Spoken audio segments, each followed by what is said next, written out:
Hi hello ನಮಸ್ಕಾರ, ನಿಮಗೆಲ್ಲರಿಗೂ ಸ್ವಾಗತ ಶ್ರೀಶಾ ಅಡುಗೆ ಮನೆಗೆ. ನಾವು ಇವತ್ತು ರೆಸ್ಟೋರೆಂಟ್ ಸ್ಟೈಲಲ್ಲಿ ಕಾಜು ಪನ್ನೀರ್ ಮಸಾಲ ಮಾಡೋಣ. ಇದು ಒಂದ್ಸಲ ನೀವು ಟ್ರೈ ಮಾಡಿ ನೋಡಿ, ರೆಸ್ಟೋರೆಂಟ್ಗಂತೂ ಹೋಗೋದೇ ಇಲ್ಲ, ಆ ಥರ ಈ ಕಾಜು ಪನ್ನೀರ್ ಮಸಾಲ ರೆಡಿ ಆಗುತ್ತೆ. ಒಂದ್ಸತಿ ಟ್ರೈ ಮಾಡಲೇಬೇಕಾದ ರೆಸಿಪಿ ಇದು. ಇದನ್ನು ತುಂಬ ಈಸಿಯಾಗಿ ಮನೆಯಲ್ಲಿ ಮಾಡಬಹುದು. ಹಾಗಾದರೆ ಇವತ್ತು ಕಾಜು ಪನ್ನೀರ್ ಮಸಾಲ ಮಾಡೋಣ ಬನ್ನಿ. ಹಾಗಾದರೆ ನಾವು ಎಲ್ಲಕ್ಕಿಂತ ಮೊದಲಾಗಿ ಇಲ್ಲಿ ಅರ್ಧ kg ಅಷ್ಟು ನಾನು ಪನ್ನೀರನ್ನ ತೆಗೆದುಕೊಂಡಿದ್ದೇನೆ. ಇದರಲ್ಲಿ ನೋಡ್ಬೋದು, ಈ ರೀತಿಯಾಗಿ ನಾನು ಪೀಸ್ ಆಗಿ ಕಟ್ ಮಾಡ್ಕೋತಾ ಇದ್ದೀನಿ. ಇಲ್ಲಿ ನಾನು ½ kg ಪನ್ನೀರನ್ನ ತೆಗೆದುಕೊಂಡು ಈ ರೀತಿ ಪೀಸಸ್ ಆಗಿ ರೆಡಿ ಮಾಡ್ತಾ ಇದ್ದೀನಿ. ಇದೇ ರೀತಿ ನಾವು ಎಲ್ಲ ಪನ್ನೀರನ್ನ ಕಟ್ ಮಾಡಬೇಕಾಗುತ್ತದೆ. ನೀವು ಬೇಕಾದರೆ ಇದರಲ್ಲಿ ಸ್ವಲ್ಪ ಪನ್ನೀರ್ ತೆಗೆದಿಟ್ಟು ಇದನ್ನು ನಾವು ಮಸಾಲೆಯಲ್ಲಿ ಪ್ಯೂರಿಯಾಗಿ ರೆಡಿ ಮಾಡ್ಬೋದು. ಇದರ ಪ್ಯೂರಿ ಮಾಡೋದ್ರಿಂದ ಟೇಸ್ಟ್ ಕೂಡ ರೆಸ್ಟೋರೆಂಟ್ ಸ್ಟೈಲೇ ಬರುತ್ತೆ. ಅದಕ್ಕೋಸ್ಕರ ನಾನು ಇದರಲ್ಲಿ ಸ್ವಲ್ಪನೇ ಪನ್ನೀರ್ ತೆಗೆದಿಟ್ಟು ಸೈಡಲ್ಲಿ ಇಟ್ಟಿದ್ದೀನಿ. ಇವಾಗ ನೋಡಿ, ನಾವು ಸ್ವಲ್ಪನೇ ಆಯಿಲ್ ಹಾಕಿ, ಅಂದರೆ 2 ರಿಂದ 3 ಸ್ಪೂನಷ್ಟು ನಾನು ಆಯಿಲ್ ಹಾಕಿ ಇದರಲ್ಲಿ ಅರ್ಧ kg ಅಷ್ಟು ಆನಿಯನ್ ಅಂದರೆ ಈರುಳ್ಳಿನ ಈ ಥರ ಕಟ್ ಮಾಡಿ ಚೆನ್ನಾಗಿ ಫ್ರೈ ಮಾಡ್ಕೋಬೇಕಾಗುತ್ತದೆ. ಇಲ್ಲಿ ನಾನು ಅರ್ಧ kg ಅಷ್ಟು ಪನ್ನೀರನ್ನ ತೆಗೆದುಕೊಂಡಿದ್ದೇನೆ. ಹಾಗೆ ಇಲ್ಲಿ ಅರ್ಧ kg ಅಷ್ಟೇ ನಾನು ಈರುಳ್ಳಿಯನ್ನು ಈ ರೀತಿ ಚೆನ್ನಾಗಿ ಕಟ್ ಮಾಡಿ, ಇವಾಗ ನಾವು ಈ ಥರ ಕಲರ್ ಚೇಂಜ್ ಆಗೋವರೆಗೂ ಫ್ರೈ ಮಾಡಬೇಕಾಗುತ್ತದೆ. ಒಂದು ವೇಳೆ ನೀವು ಇದನ್ನು ಆಯಿಲಲ್ಲಿ ಕೂಡ ಫ್ರೈ ಮಾಡಿ ತೆಗೆದುಕೊಳ್ಬೋದು.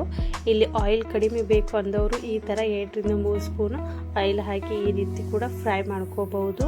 ಇವಾಗ ನೋಡಿ, ನಾನು ಇಲ್ಲಿ 5 ರಿಂದ 6 ಟೊಮೆಟೊನ ಈ ರೀತಿ ಕಟ್ ಮಾಡಿ ಇದನ್ನು ಕೂಡ ಚೆನ್ನಾಗಿ ನಾವು ಫ್ರೈ ಮಾಡ್ಕೋಬೇಕಾಗುತ್ತದೆ. ಈ ಟೊಮೆಟೊ ಕಂಪ್ಲೀಟಾಗಿ ಸಾಫ್ಟ್ ಆಗೋವರೆಗೂ ನಾವು ಇದನ್ನು ಫ್ರೈ ಮಾಡ್ಕೊಳ್ಳೋಣ. ಅದರ ನಂತರ ನಾವು ಇದನ್ನು ತೆಗೆದುಕೊಂಡು ಅದರ ನಂತರ ನಾವು ಇಲ್ಲಿ ಕಾಜು ಕೂಡ ಫ್ರೈ ಮಾಡಬೇಕಾಗುತ್ತದೆ. ಕಾಜು ನಾನು ಇಲ್ಲಿ 100 ಗ್ರಾಮ್ ಅಷ್ಟು ತೆಗೆದುಕೊಂಡಿದ್ದೇನೆ. ಹಾಗೂ ಇದನ್ನು ಕೂಡ ನಾವು ಸ್ವಲ್ಪ ಆಯಿಲ್ ಹಾಕಿ ಇದನ್ನು ಕೂಡ ಚೆನ್ನಾಗಿ ಕೆಂಪಾಗುವವರೆಗೂ, ಅಂದರೆ ಸ್ವಲ್ಪನೇ ಇದರ ಕಲರ್ ಚೇಂಜ್ ಆಗುವವರೆಗೆ ನಾವು ಇದನ್ನು ಫ್ರೈ ಮಾಡಬೇಕಾಗುತ್ತದೆ. ಇಲ್ಲಿ ನೋಡಿ, ಇದರ ಕಲರ್ ಚೇಂಜ್ ಆಗ್ತಾ ಇದ್ದಂಗೆ ನಾವು ಇದನ್ನು ತೆಗೆದಿಡಬೇಕಾಗುತ್ತದೆ. ಇದರ ನಂತರ ನಾನು ಇಲ್ಲಿ ಪನ್ನೀರ್ ಕೂಡ ಫ್ರೈ ಮಾಡ್ತಾ ಇದ್ದೇನೆ. ಈ ಪನ್ನೀರ್ ಕೂಡ ನಾವು ಈ ರೀತಿಯಾಗಿ ಸ್ವಲ್ಪ ಆಯಿಲ್ ಹಾಕಿ ಇದನ್ನು ಕೂಡ ಫ್ರೈ ಮಾಡ್ಕೋಬೇಕಾಗುತ್ತದೆ. ಇದರದ್ದು ಕೂಡ ಸ್ವಲ್ಪ ಕಲರ್ ಚೇಂಜ್ ಆದಮೇಲೆ ಇದನ್ನು ಸೈಡಲ್ಲಿ ತೆಗೆದಿಟ್ಟು, ಇವಾಗ ನೋಡಿ ಇದರಲ್ಲಿ ಸ್ವಲ್ಪ ನೀರು ಬಿಡ್ತಾ ಇದೆ. ಅದ್ರಗೋಸ್ಕರ ಇದು ಫ್ರೈ ಆಗಲಿಕ್ಕೆ ಸ್ವಲ್ಪ ಟೈಮ್ ಕೂಡ ತೆಗೆದುಕೊಳ್ಳುತ್ತದೆ. ಅದ್ರಗೋಸ್ಕರ ನಾವು ಇದರಲ್ಲಿ ಕಂಪ್ಲೀಟಾಗಿ ನೀರನ್ನು ಕಡಿಮೆ ಆಗಿ ಇದ್ರ ಕಲರ್ ಚೇಂಜ್ ಆಗೋವರೆಗೂ ನಾವು ಇದನ್ನು ಫ್ರೈ ಮಾಡಬೇಕಾಗುತ್ತದೆ. ಅದರ ನಂತರ ನಾನು ಇಲ್ಲಿ ಮಿಕ್ಸರ್ ಗ್ರೈಂಡರಲ್ಲಿ ಫ್ರೈ ಮಾಡಿರೋಂಥ ಈರುಳ್ಳಿ ಹಾಗೂ ಅದರ ಅರ್ಧದಷ್ಟು ನಾವು ಇಲ್ಲಿ ಕಾಜುನ ತೆಗೆದುಕೊಂಡು ಇದನ್ನು ಕೂಡ ನಾವು ಗ್ರೈಂಡರಲ್ಲಿ ಚೆನ್ನಾಗಿ ಪೇಸ್ಟ್ ಮಾಡಿಕೊಳ್ಬೇಕು. ಇದೇ ರೀತಿ ನಾವು ಟೊಮೆಟೊ ಕೂಡ ಇದನ್ನು ಪೇಸ್ಟ್ ಮಾಡ್ಕೋತಾ ಇದ್ದೀನಿ. ಇಲ್ಲಿ ನಾನು ಅದೇ ಕಡಾಯಿನ ಯೂಸ್ ಮಾಡ್ತಾ ಇದ್ದೇನೆ. ಇವಾಗ ನೋಡಿ, ನಾವು ಇಲ್ಲಿ ½ ಕಪ್ದಷ್ಟು ಆಯಿಲ್ನ ಯೂಸ್ ಮಾಡ್ತಾ ಇದ್ದೇವೆ. ಆಯಿಲ್ ಚೆನ್ನಾಗಿ ಬಿಸಿ ಆದ ನಂತರ ನಾವು ಇಲ್ಲಿ ಕೆಲವೊಂದು ಮಸಾಲೆನ ಯೂಸ್ ಮಾಡ್ತಾ ಇದ್ದೀನಿ. ಇಲ್ಲಿ ನಾನು 4 ಲವಂಗ, ದಾಲ್ಚಿನ್ನಿ ಹಾಗೂ ಏಲಕ್ಕಿ, ಚಕ್ರಿ ಫೂಲ್ ಹಾಗೂ ನಾವು ಇಲ್ಲಿ ಮಸಾಲ ಎಲೆನ ಇಲ್ಲಿ ಯೂಸ್ ಮಾಡ್ತಾ ಇದ್ದೀವಿ. ಅದರ ನಂತರ 1 ಸ್ಪೂನ್ ಅಷ್ಟು ನಾನು ಇಲ್ಲಿ ಜೀರಿಗೆ ಕೂಡ ಹಾಕ್ತಾ ಇದ್ದೀನಿ. ಇದು ಚೆನ್ನಾಗಿ ಫ್ರೈ ಆದ ನಂತರ ನಾವು ಇಲ್ಲಿ ಅಲ್ಲ, ಬೆಳ್ಳುಳ್ಳಿ ಹಾಗೂ ನಾನು ಇದರಲ್ಲಿ 2 ಮೆಣಸಿನ್ಕಾಯಿ ಕೂಡ ಹಾಕಿ ಇದನ್ನು ಚೆನ್ನಾಗಿ ಪೇಸ್ಟ್ ಮಾಡ್ಕೊಂಡಿದ್ದೀನಿ. ಇದನ್ನು ಕೂಡ ನಾವು ಇಲ್ಲಿ ಚೆನ್ನಾಗಿ ಫ್ರೈ ಮಾಡ್ಕೋಬೇಕಾಗುತ್ತದೆ. ಇದು ಚೆನ್ನಾಗಿ ಫ್ರೈ ಆದ ನಂತರ ನಾವು ಇಲ್ಲಿ ಈರುಳ್ಳಿ ಹಾಗೂ ಕಾಜು ಪೇಸ್ಟ್ನ ಮಾಡಿಕೊಂಡು ರೆಡಿ ಮಾಡಿದ್ದೀವಿ ಅಲ್ವಾ, ಅದನ್ನು ಕೂಡ ನಾವು ಇಲ್ಲಿ ಹಾಕಬೇಕಾಗುತ್ತದೆ. ಅದಕ್ಕಿಂತ ಮುಂಚೆ ನಾನು ಇಲ್ಲಿ ಅರಿಶಿನ ಪುಡಿ ½ ಸ್ಪೂನಷ್ಟು ಹಾಗೂ 2 ಸ್ಪೂನಷ್ಟು ನಾನು ಇಲ್ಲಿ ಕೆಂಪು ಖಾರದ ಪುಡಿ ಕೂಡ ಹಾಕಿ ಇದನ್ನು ಕೂಡ ಚೆನ್ನಾಗಿ ಮಿಕ್ಸ್ ಮಾಡಿ ಈ ಥರ ಫ್ರೈ ಆದ ನಂತರ ನಾವು ಇಲ್ಲಿ ನೋಡಿ, ಈ ಥರ ಫ್ರೈ ಆದ ನಂತರ ಇದರಲ್ಲಿ ನಾವು ಈರುಳ್ಳಿ ಹಾಗೂ ಕಾಜುನ ಪ್ಯೂರಿ ಮಾಡಿ ರೆಡಿ ಮಾಡಿದ್ದು ಅಲ್ವಾ, ಅದನ್ನು ಕೂಡ ಈ ರೀತಿ ಹಾಕಿ ನಾವು ಚೆನ್ನಾಗಿ ಮಿಕ್ಸ್ ಮಾಡಿ ಇದನ್ನು ಕೂಡ ನಾವು ಚೆನ್ನಾಗಿ ಫ್ರೈ ಮಾಡೋಣ.